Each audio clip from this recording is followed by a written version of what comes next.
To install WordPress on a hosting, we first access our SWPanel.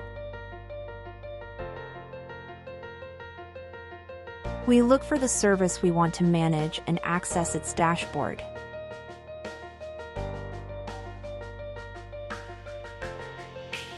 Once inside, in the CMS Management section, click on the WordPress Activation button. Fill in the web data and select the option Create a new email account for WordPress. We will also be able to configure the automatic WordPress updates. Finally, we check the confirmation box and click on Activate WordPress Now. We wait for the installation to finish and proceed to access WordPress by clicking on Login WP Admin.